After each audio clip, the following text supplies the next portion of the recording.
तो त्याग में तृप्ति है। बहुत सारा भोजन कर ले, बहुत सारा मीठा खा ले और कहे कि अब हम तृप्त हो जाए, तो अगले दिन फिर मन होता है कि और मीठा खाओ। लेकिन मीठे को त्यागते रहोगे तो तृप्त हो जाओगे, और मीठा खाते खाते रहोगे तो कभी तृप्त नहीं होंगे। महाराज, एक राजा के पास एक बकरा था जो कभी तृप्त नहीं होता था। राजा ने अपने पूरे नगर में ऐलान करवाया, डोंडी पिटवाई कि जो मेरे बकरे को पेट भर भोजन करा के लाएगा, मैं उसको आधा राज्य दे दूंगा। नगर के सभी व्यक्ति आते हैं, लेकिन बकरा तृप्त नहीं हो रहा है। बकरा को रोज भोजन कराने ले जाते, बकरा और भोजन करके हेल्थी हो गया, अच्छा स्वस्थ हो गया, लेकिन उसका पेट कभी नहीं भरा। सबने विचार किया कि बकरे का पेट भरता क्यों नहीं है। सो एक सत्संगी ने सोचा कि राजा के बात में कुछ ना कुछ रहस्य है। आज राजा के बात में रहस्य है, ऐसा विचार करके एक सत्संगी ने महाराज राजा से कहा कि राजन, मैं तुम्हारे इस बकरे को भरपेट भोजन करा के लाऊंगा, लेकिन उसके बदले में तुम मुझे आधा राज्य दोगे या नहीं दोगे। राजा ने कहा कि हे राजन, हे सत्संगी, मैं तुम्हें अपना आधा राज्य दे दूंगा, लेकिन मेरे बकरे ने एक तिनका भी घास का नहीं खाना चाहिए। सत्संगी ने कहा, चिंता न करो राजन, तुम्हारा बकरा भरपेट घास खा के आएगा। आज सत्संगी ने बकरे को लिया और मैदान में ले जा करके सूखे पेड़ से बांध दिया। सूखे पेड़ से बांधा है महाराज, और सत्संगी ने बहुत सारा घास काट के लाया और एक तिनका बकरे के सामने डालता। बकरा जब बहुत भूखा हो गया तो एक तिनका डालता घास का, और बकरा जैसे घास खाने को होता, उसके मुख पे एक बड़ी जोरदार छड़ी जमा देता। सुबह से लेके शाम तक यही क्रम चलता रहा। बकरा घास खाने के लिए मुंह बढ़ाता और सत्संगी उसके मुख के ऊपर एक छड़ी जमा देता। सुबह से लेके शाम तक यह क्रम चलता रहा। तो बकरे को याद हो गया कि आज मुझको घास नहीं खाना है, घास त्याग देना है, आज मुझको उपवास करना है।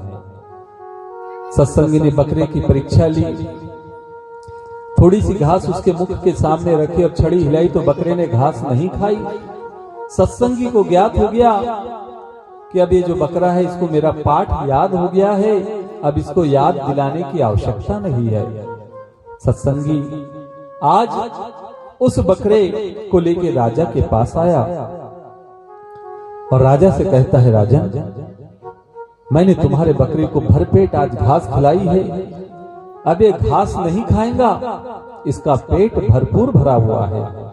महाराज, आज सत्संगी की बात पर राजा को विश्वास नहीं हुआ, तो राजा ने घास ली और बकरे के मुख के सामने रखी। तो सत्संगी ने छड़ी हिलाई तो बकरे ने अपना मुख फेर लिया। राजा ने कहा, मेरे बकरे को क्या हो गया, ये तो हमेशा भूखा रहता था, आज इसे क्या हो गया। बार बार घास खिलाने का प्रयत्न किया, लेकिन बकरे ने घास नहीं खाई। अब बकरा घास नहीं खा रहा है। राजा विचार में पड़ गया, जो बकरा नित्य 24 घंटे जिसका मुंह चलता था वो घास नहीं खा रहा, क्या कारण है। आज राजा ने सत्संगी से पूछा, बताओ भैया, ये मेरा बकरा घास क्यों नहीं खा रहा।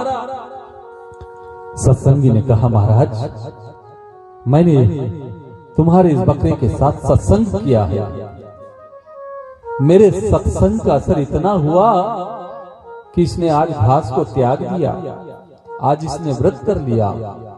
राजा ने कहा कि कोई पशु के साथ सत्संग कर सकता है क्या, ऐसा तो कदापि नहीं हो सकता। महाराज, आज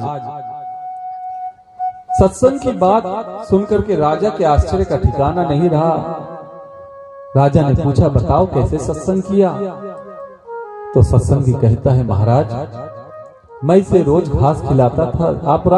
आप रोज घास खिलाते थे, लेकिन महाराज आज मैंने इसे घास नहीं खिलाई, मैंने तो इसके साथ सत्संग किया। आपका बकरा जब जब घास खाने के लिए अपना मुंह घास की तरफ बढ़ाता, मैं इसके मुख के ऊपर एक जोरदार छड़ी जमा देता। सो बकरे को यह ज्ञात हो गया कि आज मुझको घास नहीं खाना है, और इसने ये पाठ पढ़ लिया। तो जब भी घास खाने के लिए अपना मुंह बढ़ाता या मुंह खोलता तो मैं इसके सामने छड़ी हिला देता हूं। तो इसने जान लिया कि जब तक ये छड़ी मेरे सामने है मुझको घास नहीं खाना है। महाराज, ये बकरा और कोई नहीं, ये हमारा मन है। इस मन रूपी बकरे के ऊपर राम नाम की छड़ी, राम नाम की चाबुक जब तक नहीं पड़ेंगी तब तक ये मन रूपी बकरा कभी इधर की घास खाएगा, कभी उधर की घास खाएगा, कभी यहाँ की पत्ती खाएगा, कभी वहां की पत्ती खाएगा। तो मन रूपी बकरे को अपने वश में करने के लिए राम नाम की चाबुक, श्याम नाम की चाबुक, कृष्ण नाम की चाबुक, नाम जब तक मन को काम नहीं दोगे ये बकरा रूपी मन भटकते रहेगा, चराचर जगत में ये भटकते रहेगा। सो इस मन रूपी बकरे का, इस मन को बकरा कहा है, और इसको सत्संग से ही वश में किया जा सकता है। महाराज, अन्यथा ये मन हमारे बस में कदापि नहीं होने वाला। ये मन तो इसी तरह भटकते रहने वाला है, और ये मन भटका तो ये शरीर भटका, और शरीर भटका तो कर्म भटक गए। अर्थात मनुष्य कर्म के आधार पे, मन के आधार पे कर्म करता है और भटकते रहता है। बोली वृंदावन बिहारी लाल।